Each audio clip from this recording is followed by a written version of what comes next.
Hello dear students, friends, welcome. இந்த வீடியோவில் +2 மாணவர்களுக்கான பப்ளிக் எக்ஸாமுடைய ரிசல்ட் டேட்டில் மாற்றம் இருக்கா அப்படின்னு ஒரு புதிய அப்டேட் பார்க்க போகிறோம். தமிழகத்தில் +2 மாணவருடைய விடைத்தாள்கள் கடந்த 3 நாட்களாக திருத்தப்பட்டு வருது. வரக்கூடிய ஏப்ரல் 19ஆம் தேதிக்குள்ளே மேக்ஸிமம் 12th உடைய பேப்பர் வேல்யூஷனை முடிச்சிருவாங்க. ஸோ ஒவ்வொரு சென்டர்ஸ்லேயுமே எவ்வளவு பேப்பர் வருதோ அதை பொறுத்து தான் இந்த விடைத்தாள்கள் திருத்தி முடிக்கப்படும்.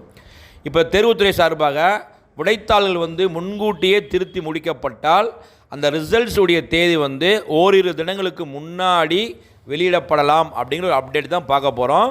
இது அதிகாரப்பூர்வமாக வரலை. இன்கேஸ் வேல்யூஷனை வேகமாக சீக்கிரமாக முடிச்சிட்டாங்கன்னா ரிசல்ட் டேட்டை மிக சீக்கிரமாக, அதாவது மே 9ஆம் தேதிக்கு முன்னாடி 6ஆம் தேதியோ 7ஆம் தேதியோ 8ஆம் தேதியோ ரிசல்ட்ஸ் பப்ளிஷ் பண்ண சான்சஸ் இருக்குது. இப்போ ஒவ்வொரு கேம்ப்லேயுமே அன்னன்னைக்கு பேப்பர் வேல்யூஷன் முடிஞ்சால் அந்தந்த மார்க்ஸை கம்ப்யூட்டரில் ஃபீட் பண்ணிடுவாங்க. ஸோ கம்ப்யூட்டரில் மார்க்ஸை ஃபுல்லாக டோட்டலாகவே ஏற்றிட்டாங்கன்னா அடுத்து ஒரு டோட்டலாக டிஸ்ட்ரிக்ட் வைஸாக சப்ஜெக்ட் வைஸாக ரிப்போர்ட்டை ரெடி பண்ணக்கூடிய வேலை மட்டும்தான் மிச்சம். ஸோ 12th பப்ளிக் எக்ஸாமுடைய ரிசல்ட் டேட் முன்கூட்டியே வர வாய்ப்புகள் இருக்குது. ரிசல்ட்ஸ் வர்றதுக்கு முன்னாடியே பார்த்திங்கன்னா இன்ஜினியரிங் கவுன்சிலிங் மே 5ஆம் தேதிக்கான விண்ணப்ப பதிவு துவங்கும் அப்படின்னு ஒரு அப்டேட்டை கொடுத்துருக்காங்க. ஸோ அன்பார்ந்த மாணவர்களே, எல்லாம் எக்ஸாம்ஸ் எழுதி ரிசல்ட்ஸ்க்காக வெயிட் பண்ணுறீங்க. எல்லா ஸ்டூடெண்ட்ஸுக்கும் நல்ல ஸ்கோர் வரும், ப்ரே பண்ணிக்கோங்க. இந்த அப்டேட் பிடிச்சா லைக் பண்ணுங்கள், மறக்காமல் இந்த வீடியோ ஃப்ரெண்ட்ஸுக்கும் ஷேர் பண்ணுங்கள். 12ஆம் வகுப்பு விடைத்தாள்கள் திருத்தும் பணிகள் மும்முரமாக நடைபெற்று வரும் சூழலில் தேர்வு முடிவுகள் முன்னதாகவே வெளியாகும் என தகவல்கள் வெளியாகியுள்ளன.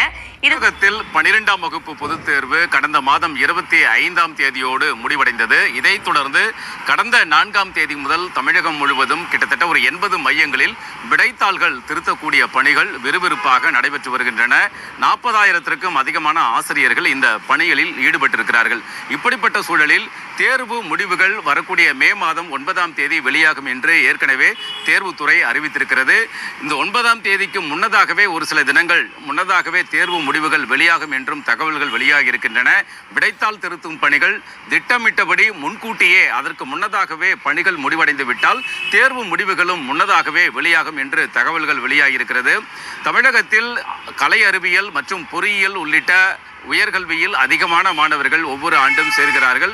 குறிப்பாக பொறியியல் படிப்பிற்கு ஒவ்வொரு ஆண்டும் 2 லட்சத்திற்கும் அதிகமான மாணவர்கள் விண்ணப்பிக்கிறார்கள். எனவே தமிழகத்தில் பொறியியல் படிப்பிற்கான மாணவர் சேர்க்கை பணிகள் மிக விரைவில் துவங்க இருக்கின்றன. மே மாதம் 5ஆம் தேதி முதல் இணைய வழியில் இந்த பொறியியல் படிப்பு சேர்க்கைக்கான பதிவு துவங்கும் என்றும் தகவல்கள் வெளியாகியிருக்கிறது. கடந்த